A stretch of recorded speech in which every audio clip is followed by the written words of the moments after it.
Pagini de jurnal. Unul din primele păcate ale oamenilor a fost neasumarea, adică învinovățirea altora pentru acțiunile lor. Vedem asta la Adam, care dă vina pe Eva, la Eva, care dă vina pe șarpe și de acolo încoace în miliarde de scenarii, unele din ele fiind chiar ale noastre. După ce am acționat și vedem consecințe negative, căutăm să ne dezicem de acele acțiuni și mai ales de consecințe. Doar ne-om păstra imaginea și numele curate. Nu ne place să fim cunoscuți cu lucruri negative, cu fapte rușinoase, cu greșeli, pentru că asta ne afectează identitatea și numele. Bun găsit din nou, dragi ascultători! Sunt nespus de bucuroasă să vă salut pe toți cei care ați hotărât să petreceți câteva minute alături de acest program radio. Astăzi, după cum v-ați dat seama, vom discuta despre un nume bun.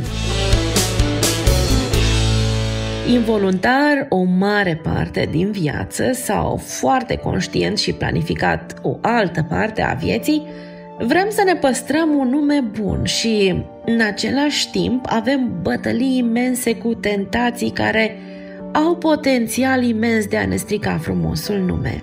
Dacă am avea garanția că niciodată nu am fi descoperiți, noi, oamenii, am trăit cu totul altfel.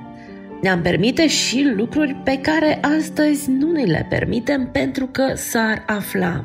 În loc să ne rezolvăm problema dorințelor profunde, să căutăm să înțelegem mecanismele din spate, să ne curățim vasul, pornirile inimii, să ne sfințim, preferăm să sperăm că vom venta atenția oamenilor prin aruncarea vinei pe alții. Un exemplu care mi-a atras recent atenția este al fostei țări Olanda. Spun fostei țări pentru că oficial ea nu mai există. De la 1 ianuarie 2020, Olanda și-a schimbat numele în țările de jos, Netherlands. Și tot acest demers foarte costisitor pentru a scăpa de anumite aspecte negative asociate cu Olanda. Potrivit unor surse, schimbarea îi va costa pe olandezi 200.000 de euro din bugetul de stat. Guvernul speră ca prin această modificare țara să scape de eticheta de țară a drogurilor și a prostituției. Scriptura ne spune prin înțeleptul Solomon în Proverbe 22:1 că un nume bun este mai de dorit decât o bogăție mare și guvernul din Olanda confirmă parcă asta, vrea să plătească prețul pentru a repara ceva din numele lor. Asta îmi doresc mult, ca prin proiectul asumat să reușim să descoperim cine suntem și să ne asumăm ceea ce suntem, trăind în consecință plin de viață și molipsitor. Pentru a trăi o viață împlinită este esențial să trăim astăzi asumat. Să nu mai inspirăm fumul eșecurilor, neiertării, mâniei care vine din groapa de gunoi a trecutului și, totodată, să nu ne lăsăm umbriți de norii fricilor și îngrijorării care nu aparțin lui astăzi.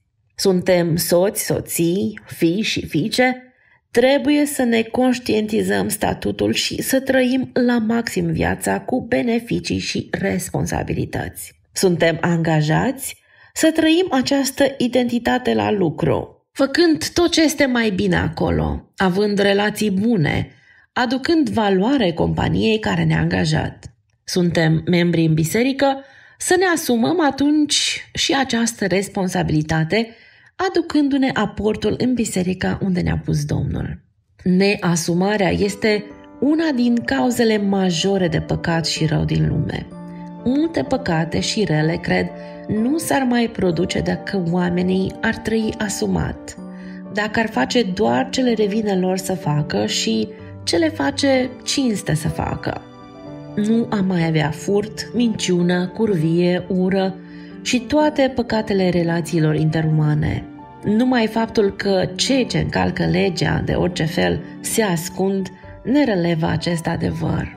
Asumarea are potențialul să înlăture complet depresia, anxietatea, conflictul marital și retlicurile și furturile, corupția și multe alte păcate. Numai că noi, oamenii, vrem mereu calea ușoară, pe scurtătură, pe principiul apele furate sunt dulci și pâinea luată pe ascuns este plăcută.